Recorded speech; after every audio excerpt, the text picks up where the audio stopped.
Show. You can follow us on Facebook at Jordan Maxwell Show, and follow us on Twitter at JMaxwellShow for any messages. You can always find the latest shows on our website, but if you want to make sure you don't miss a show, you can subscribe to the Jordan Maxwell Show on iTunes. So please support the show at no cost to you by doing your online shopping at Amazon. Make sure you click through the Amazon link on our homepage. Okay, folks, this is Jordan Maxwell, and we're back. Thank you for being with me. It's been an interesting life that we've all lived in the times in which we're living. But I've had, and I think I've talked about this before, I've had 36 peak experiences in my life. Virtually every day I have some sort of, for a lack of a better term, otherworld experiences, strange occurrences which defy imagination on a daily level, on a daily note. But I've talked about this before, that I've had 36 major experiences which have really kind of molded my life and my belief in the spirit world, because there are too many things have happened to me that tells me that there is an occult or hidden side of life, and I've had way too many experiences. And I've talked about some of them already. You've heard some of my stories. Many years ago, I would say about 1992, 1993, somewhere around there, I was in San Diego working for the Truth Seeker Company, and I was working on a book, the first book I was a part of, with Steve Allen, the musician, comedian Steve Allen, and myself, and a bunch of other people got together to produce a book. The book was called The Book Your Church Does Not Want You to Read. And it became very, very popular. As a matter of fact, George Lucas even commented to me that he had read the book. And that was a surprise. I happened to have lunch with at the Disneyland, and I talked with George Lucas, and he said he knew about the book, and he remembered who I was because my name was associated with the book. But anyway, so I was down in San Diego, like I said, the first part of 1990, and I had a very dear friend who I've lost. I don't know where he is, but hopefully one day he'll show up in my life again. A very, very dear friend named Bob Leeds. And Bob was working with the motion picture industry at the time. So we used to hang out all the time, and he was in San Diego at that time, living in San Diego, and so was I. And I met him actually up in Portland, Oregon, at a big international conference, and he was there, and I met him, and we became very good friends. And come to find out, he lived in San Diego, and I did too. And so our friendship was very, very heartwarming. I just loved my friend Bob Leeds. And so Bob, one morning, he calls me on a Saturday morning. Bob called me. This is in San Diego. And he says, "Jordan, I want to take you out to breakfast." He said, "Well, go out to a really nice place for breakfast today." I said, "Okay." So he comes over, and so he told me, he said, "This is a very special day, and so I'm going to, any place you want to go," he says to me, "any place you want to go for breakfast, that's where we'll go, and it's on me today." So I said, "Oh, okay." So he said, "So where do you want to go?" And I said, "I'd like to go to Escondido." Well, Escondido is just a small little town, a lazy little bedroom community north of San Diego, just north of San Diego, a few miles, about 20 miles or so. So it's not even in San Diego, and but it's a little small, little dinky town. And so so Bob said, "No, I wanted to take you to a really nice restaurant in San Diego for breakfast." I said, "Well, did you say that I could go anywhere I want?" And he said, "Yes." I said, "Well, then that's where I want to go. I want to go to Escondido." So he said, "Okay, all right, so we'll go to Escondido. There's nothing there, but we'll go." And I said, "Well, that's where I want to go." So we're driving north on the 15 freeway out of San Diego, going up to Escondido. And so we got to talking, just him and I, and so we got to talking about stuff, and the subject matter came up, who would you like to see in your life that that was in your life and they've gone and you'd like to see them again? And so I told him about a couple of kids that I went to school with and was very close to, and the family member, and now they're gone, and I don't know where they've gone, and I would love to see them again. So I had a couple of people that I told him about. And then he told me in the car, he said, well, there are two people that I have always wanted to see, and I don't know where they've gone, and they're probably gone forever. And he said one was a Native American, an older Native American man who was kind of like a father to me. And I was a dear, dear friend. And he says that I would love to see him again. I don't know where he's gone. And the people who know him, they don't even know where he's gone. So that's one guy right off the bat that I would really like to see again. And he said, and the other one was a guy I kind of grew up with and was my buddy for years. He was, the last thing I heard, he was a general contractor and was doing very well. And then he moved and I never saw him again and I never heard from him again. So he said, this was one of my dearest friends and he's gone and I've never, I don't know where to find him and nobody else knows either. So those are the two people I wanted to see, the old Native American man and my dear friend, the contractor. And so then we got off the freeway, off the 5 freeway, and we're in Escondido. We're driving downtown Escondido. There's virtually nothing there. There's no restaurant. And we spotted an IHOP, International House of Pancakes. I said, there it is. That's what I want to go. Let's go to IHOP. And he says, I was going to take you to a really nice place in San Diego for breakfast. And here we are in Escondido at an IHOP. And he said, I said, well, that's where I want to go. I want to go to the IHOP. So let's go. So he said, all right. So we pulled in to IHOP in Escondido, get out, and we go into and we got to stand in line because the place is crowded because it was the only place in town to have breakfast anyway. And so we finally got seated. And just a couple of moments after we sat down, I noticed a complete change in his demeanor and in his presence. He became very, very apprehensive, almost fearful in his eyes. And he was not, and it was like I wasn't even there. And I watched him for a few moments, and I realized there was something going on with him. And I waited for a few moments, and then I said to him, I said, Bob, what's going on? What's wrong? And he pointed, he said, there's the old Native American right there, and there's my buddy that I went to school with. There's the two of them. There's the old man right there, and there's my buddy that I went to school with. The two people I was just telling you about, they're both sitting right here in this restaurant. And I thought, wow. And he looked at me, and he was very perplexed. He said to me, "Who are you? What is going on here? Why are we here? What's actually happening here?" And so he got up and went over and sat and talked with them and had breakfast with them. And on the way back, he just kept shaking his head. He said, "I have no idea what's going on here. No idea in the world why you wanted to come up here." And, he said, but it's incredible. Nobody's going to believe this story. So on the way back, we were talking about going to a movie that night. And so he said, let's go to a movie. I said, all right, well, call me later. So he let me out. And then that evening he called and said, look, there's a new movie called Contact with Jodie Foster. And he said, the Contact sounds like it's going to be a sensational movie. Let's go. And I said, okay. So he comes over, and we get in the car, and we're talking about what happened that morning again. And so as we're driving, he said to me,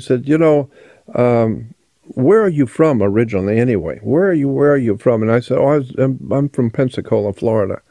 Pensacola, Florida. And he said, oh, okay. Then he says to me, you know what? Every time I'm around you, Bob says this to me, he said, every time I'm around you, It's like a vortex is around you. Strange things happen to me when I'm around you. And I don't understand it. I can't understand what's going on here. But when you're around, incredible things happen to me. And he says, it's kind of like, and his words were, he said, it's kind of like some kind of a vortex or a spiraling vortex around you, where you seem to go through life and have these strange experiences, and it doesn't bother you, but people around you are having these strange experiences, and it's like a vortex of spinning around you, was his words to me.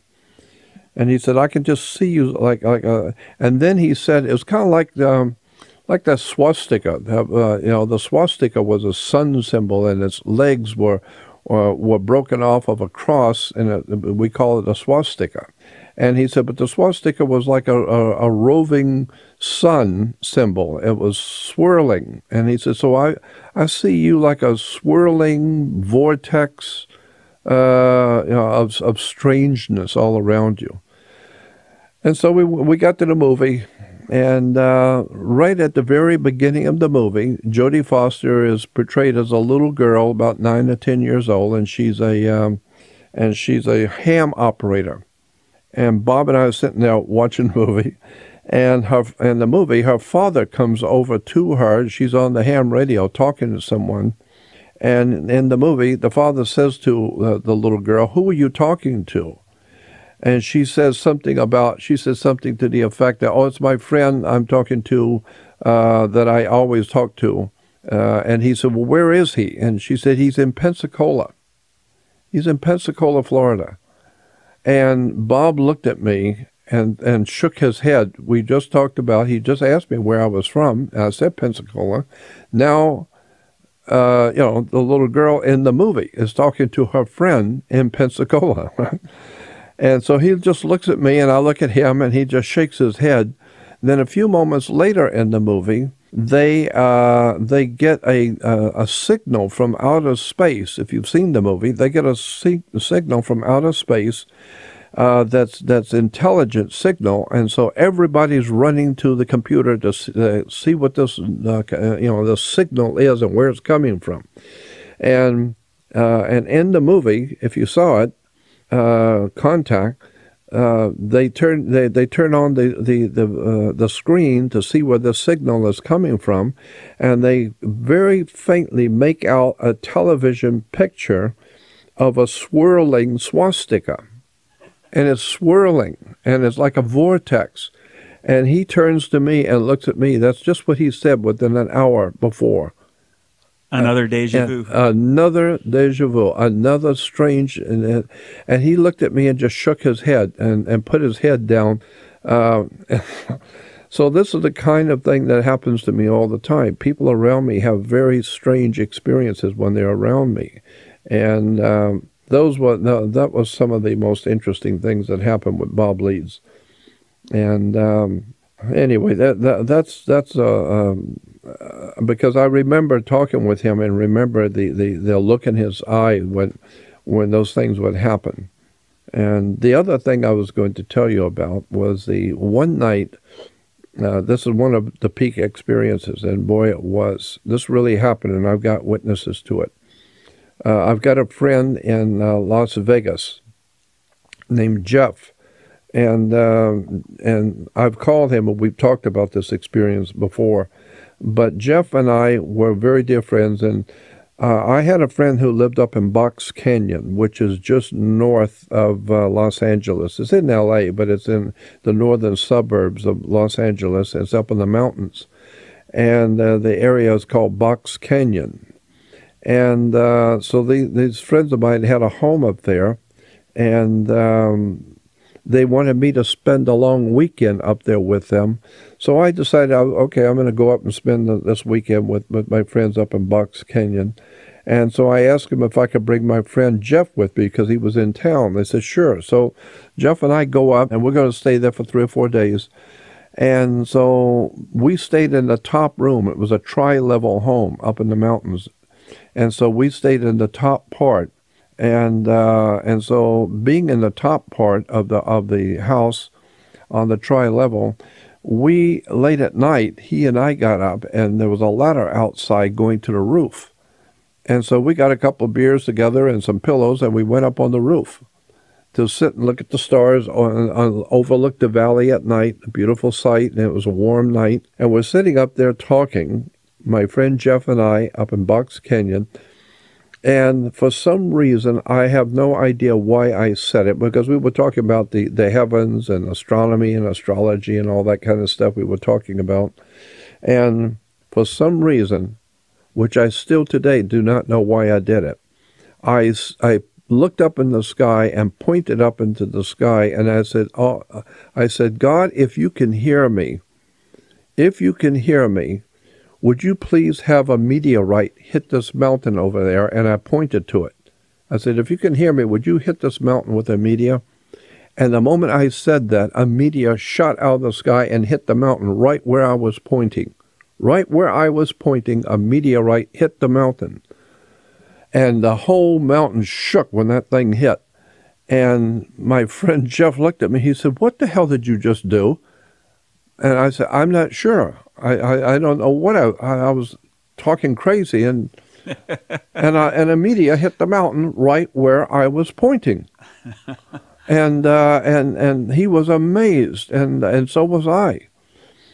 And I could show you where it is today, because I went on Google, because it was up in the mountain area, and I could not get to where it hit, because the property belongs to somebody else. So I went on Google Earth and found it, and I have the meteor. I have the meteor crater, so I know what I saw and what happened. And then on Google Earth, I found the meteor crater up in the mountain, so I know where it is.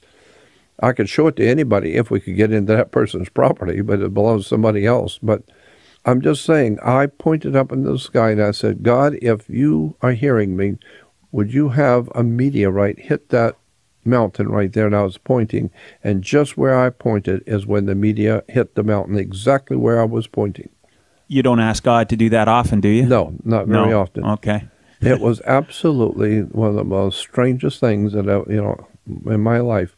When I was a kid, maybe 10, 11, 12 years old, I used to go over to my friend's house and hang out and stay overnight with him and his family. And so one night, and this was back in Pensacola, Florida.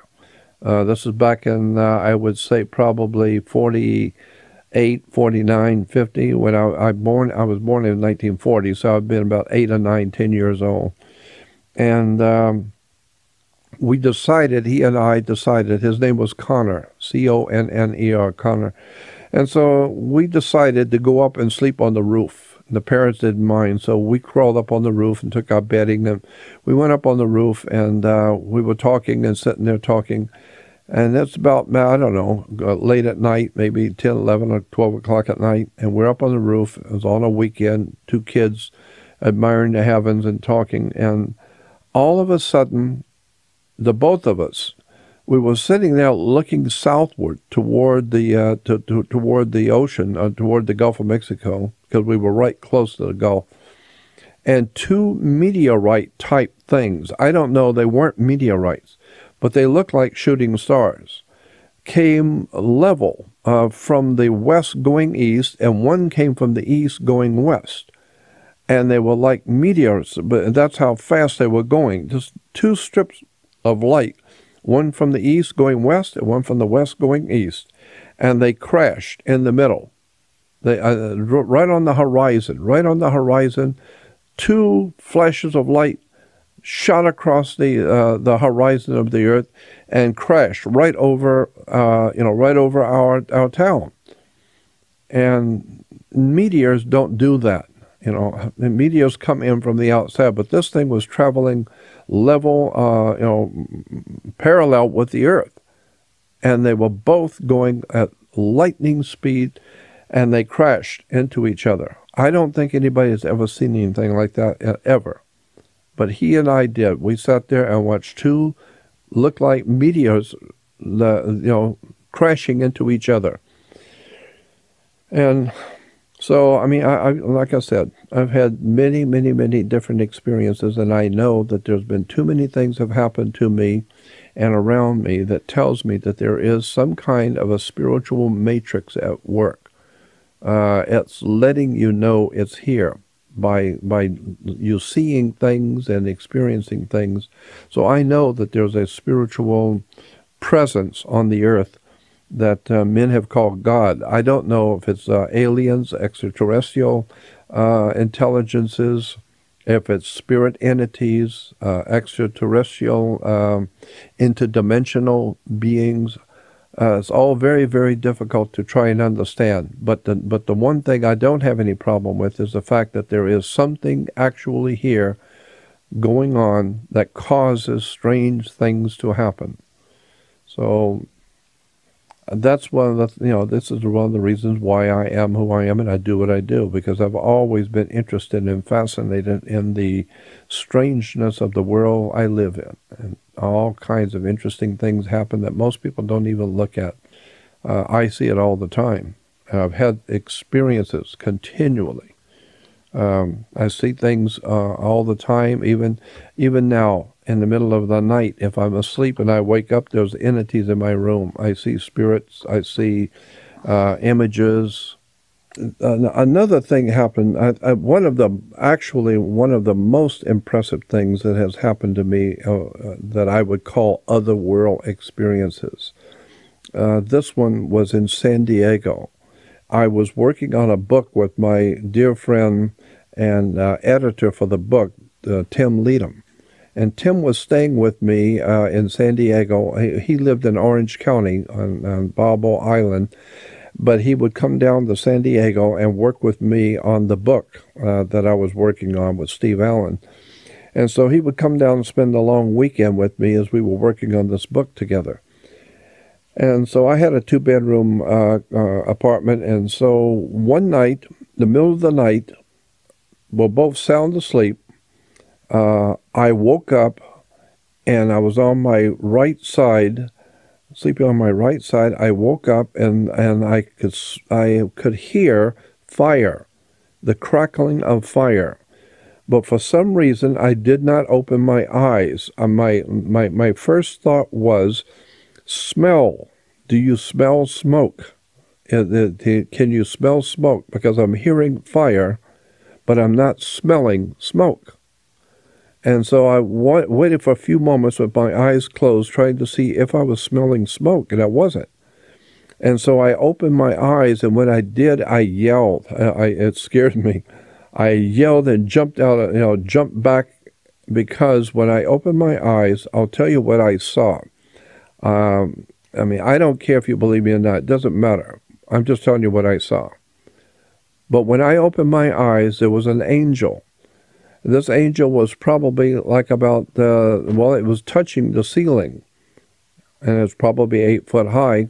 So the angel was about 8 foot high, and it had beautiful wings. It was glowing behind the angel. There was a glowing light behind it, and the angel and its wings and the body of this entity was glowing, but not real bright, but it was a glowing figure. But the face was nondescript. And the moment I woke up and I opened my eyes and I saw this angel standing at my bed, it was a nondescript face, but I knew it was not male or female. It was my gut feeling the moment I saw it was not male or female. It's an angel, or it's an entity of some kind. It's a spiritual apparition or something. But the fire, the sound of the fire was a sword. This angel, for lack of a better term, I'm saying angel, had a sword. And the sword, instead of a blade, it was a blade of fire. And it was crackling. And this blade of fire was pointed between my two eyes. So when I woke up, I saw this blade of fire, and the angel holding this sword, and I yelled, and I jumped back in bed quickly, and I yelled, and I was scared to death my friend Tim, and the angel picked the sword up straight up in front of him, and very slowly began to disappear, but very slowly. And it was just all of a sudden, it's just gone. And when Tim came in and flipped on the lights, and he said, "What the hell was that all about?" And I said, "Tim, you're not going to believe what I just saw in my bedroom." I said, "You're not going to believe it." It was an angel with a sword of fire, and it was crackling fire, and it was aimed right at my head. I don't know what all of that was about, and it disappeared. When I sat up in bed, I looked at it for a few moments, and it just disappeared. And so that was an extraordinary event for me. And in that same couple of nights later, I had a dream, and in the dream I was arguing with an angel, and the angel kept saying to me in my dream, the angel kept saying, "Get up, your nose is going to bleed." And I remember talking and arguing with the angel, saying, "I don't understand what you're talking about. Why would my nose be bleeding?" And the angel says, "Get up, wake up, and go into the bathroom. Your nose is going to bleed." And again, I was arguing with the angel. This is all in a dream. Then all of a sudden, the angel looked at me, and with his fingers, he clicked his fingers and said, "Wake up, go in the bathroom. Your nose is going to bleed." And I woke up. And involuntarily, I realized I have to go to the bathroom because my nose is going to bleed. I wasn't even thinking about it. It's just in my mind. Get up quickly, and your nose is going to bleed, so go to the bathroom. So I got up, went in the bathroom, flipped on the light, and got some toilet paper and tissue, and nothing was happening. And all of a sudden, as I was leaning over the basin, all of a sudden, the left side of my nostril poured out blood. I mean, just massively pouring out blood, and I began to get so weak. I was shaking, and I yelled out, "Stop this bleeding, or I'm going to die!" Because I felt myself getting dizzy, and my knees were shaking, and the reason why is because I was losing too much blood too quickly, and I could feel that I was getting ready to pass out. I was going to die. I knew, because I'm losing too much blood. And it stopped. I kept trying to put the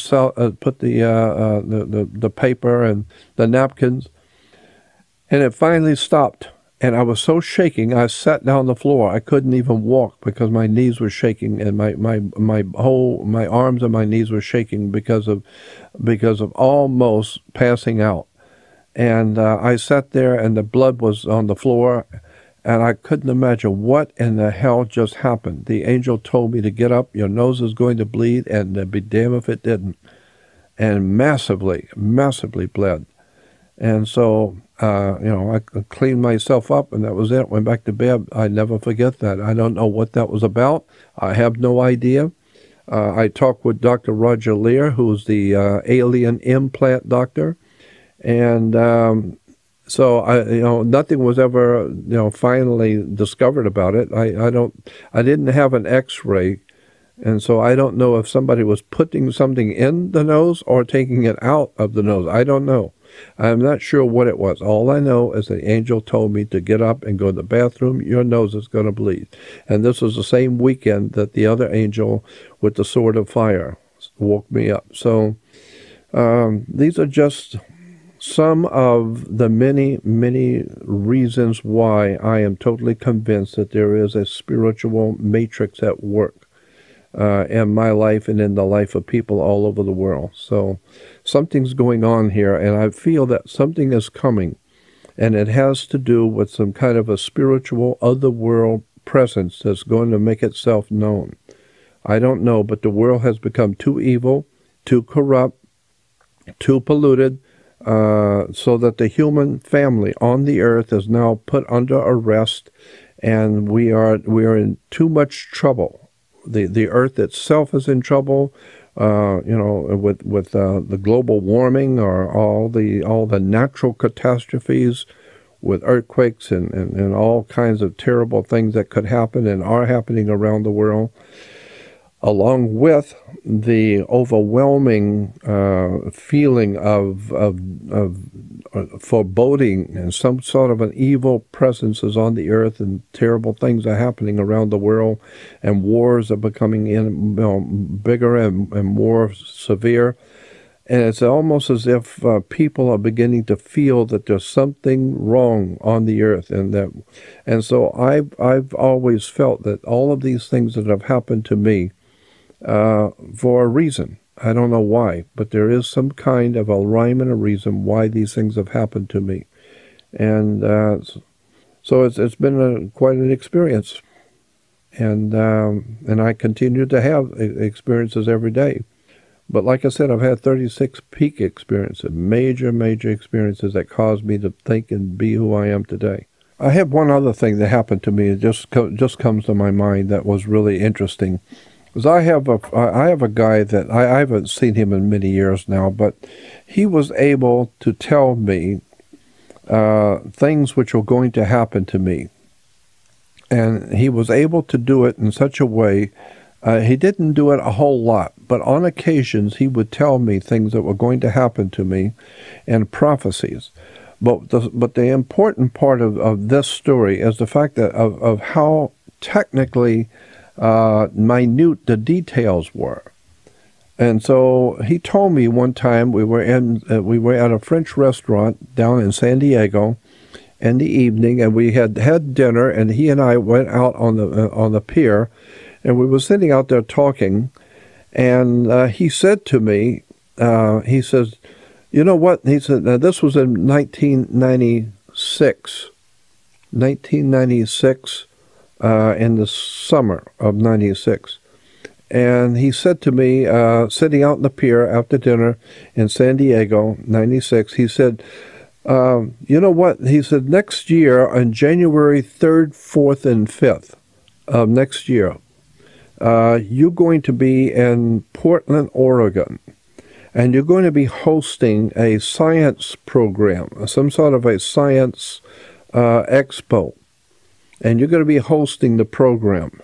It's going to be in Portland, Oregon, January 3rd, 4th, and 5th. And he says, and when you're there, he said, on the Sunday, you're going to be hosting the question and answer portion. It's going to be on Sunday morning, question and answer.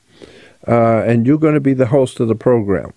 And he said, "And you're going to say something to the audience that's going to strike the whole audience as very, very strange." And he said, "But at the time, when you're on the podium, there's going to be a guy sitting off the side of the stage, on the right-hand side of the stage, behind the curtain, and he's going to be watching you. But you don't see him. You're facing the audience. But he's watching you." And he said, after the question and answer period is over, my friend says, he's going to come up to you as you're leaving off the stage. He's going to stop you, and he's going to say, "I want to talk with you in the lobby." And I ask him about, and you're going to say about what? And he's going to tell you, "I want to make a movie on you. I want to make a movie about your life. And I want to talk with you out in the lobby." And you're going to go out in the lobby, you're going to sit and talk with him, and he's going to become a very, very good friend of yours. And he's going to become a very close friend. And ultimately, there will come a day when he's going to move, and he's going to leave, and you're not going to find him. He will go and not tell you where he's going. And he's going to leave and be out of your life, and he'll be gone. And there'll be quite a few years where he'll be gone, and you will not be able to find him. And he said, but then one day you're going to get a phone call from him. And when that day comes, he comes back into your life, that's the day the movie is going to be made. And he said, and there's going to be a major, major movie in Hollywood made on you and your life. And he's going to be the reason. He's going to be the guy who pulls it together. But it's not going to happen until he calls you, and he's going to be gone for a long time, so don't try and find him. But he'll contact you when the time is ready. And that was it. And I remember all of that prophecy well. And so that was in 96 in the summer. And so in the fall, I get a phone call from Dave Talbot from the Chronia Communication Group. It's an astrophysicist, mythology, astrophysicist conference and a club, so to speak. It's a private club of scientists and physicists and astronomers, et cetera, and they're all, it's like a private club, and it's called the Chronia Group, Kronia, Chronia Group. And they're up in, not all of them are living there, but the company is in Portland, Oregon. And so I get a phone call from Dave Talbot, which incidentally I'm going to have David Talbot on my show very soon. He's very, very interesting man. So Dave called me, and I knew him well, and Dave said, Jordan, we're going to do a world-class conference here in Portland, Oregon, and we'd like to have you host the show. And I thought, what? And he said, yeah, we want to have you host the show. And I said, David, I don't know anything about physics or astronomy. I'm not a scientist. He said, no, we just want you to host the program. We'll do all the talking, but we want you to host it. Well, that's what my friend had told me. And so I said, where's it going to be? And he said, Portland, Oregon. Well, that's what my friend said, Portland, Oregon. And so I said, well, when's it going to happen? He said, it's going to be January 3rd, 4th, and 5th. That's what my friend said, 3rd, 4th, and 5th. And so I went up there knowing that, that my friend had given me this prophecy, and here it was. It's coming exactly like he said. And so on Sunday, before I opened up, since I was in charge of the question and answer period, I made a few announcements on my own.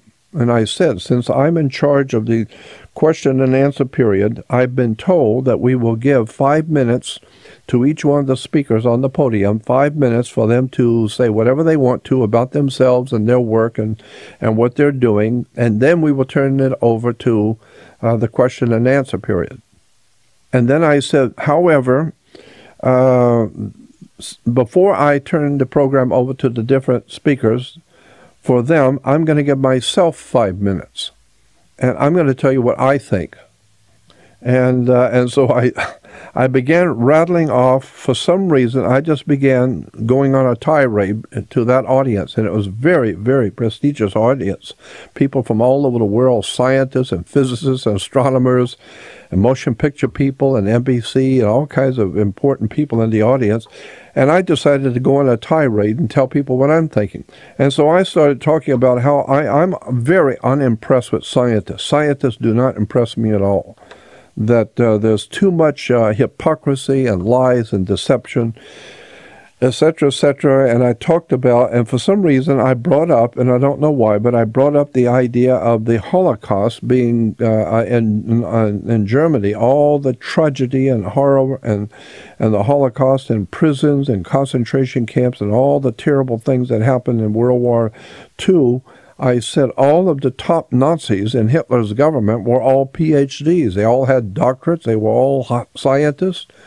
But look what they did to the human race, these scientists. So I'm not necessarily impressed with scientists or science, because I think science is a religion. It has its holy books. It has its saints. Scientists are too quick to go along to get along, and so they're mostly concerned about their checks and their money and their endowments and all that stuff, and so they're not really scientists. They're like a religion. So all of this I said to the audience. Then I turned it over and said, okay, now we'll have each one of the speakers tell you what they wish about themselves, and we'll go to question and answer. So after the program was over, nobody was expecting that out of me. My friend comes over, Bob comes over to me, and he said, Jordan, I was right here on the stage behind the curtain watching you. And he said, I want to talk with you out in the lobby. And I said, okay. So we went out there, and he gave me his card, and he said, I'm working with the motion picture industry. And he says, I was sitting on the stage. I was very interested in all the speakers, of course, but I wanted to see, I was sitting on the stage because I wanted to see which one of the speakers got the audience's attention. So I was watching the audience to see who they were really interested in. And he said, and what you did and the way you presented yourself to that audience and what you said and the way you held them, that audience, he said, I was amazed at what you did and what you said to that audience. And everyone was listening to you. And he said, that was so impressive to me. I'm going to make a movie about you because I've been following your work for a long time, and I'm going to make a movie about you. And I said, well, thank you. Well, that's what my friend said. And then that's the same Bob that I went to breakfast with, and I had all these other things I've told you about. And then one day he moved, and I've never heard from him since. And but that's what my friend, the psychic, told me. He will move, and you will not find him, and he will not be around for many years. But he will call you one day, and when it happens, there's going to be a movie made on you.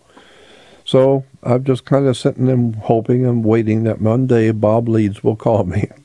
And I would love to just see my dear friend Bob Leeds. So if he's out there, Bob, if you're hearing me, give me a call. Yeah. And let's make a movie. Yeah, why not? I think you're gonna. It's in the stars. I think so. You never know. But this is everything this guy told me was exactly correct, except for the last part.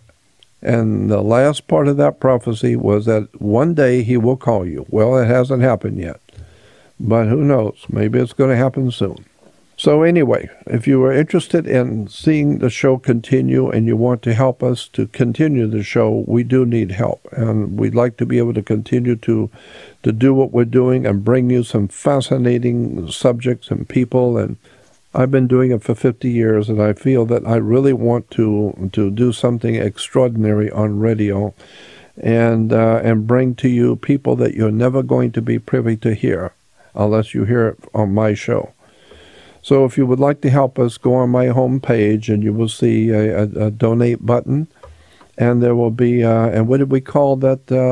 Kickstarter. A Kickstarter, yeah, okay. So help us with the Kickstarter. Help us with helping us to finance the program. And again, I want to thank you for listening to me. And I tell you these things that have happened to me because they're very important to me, and I just wanted to share them with you. The things which are happening around me and the people that I have met and the people who have come into my life and brought information and knowledge of things I have never heard of before, I want you to hear them too. I want you to hear some of the most extraordinary people in the world on my program, Jordan Maxwell Show. And I want to thank you for listening. This is Jordan Maxwell. And please support the show at no cost to you by doing your online shopping at Amazon. Make sure you click through the Amazon link on our homepage. All right, thanks for listening, and join us next time. See you next time.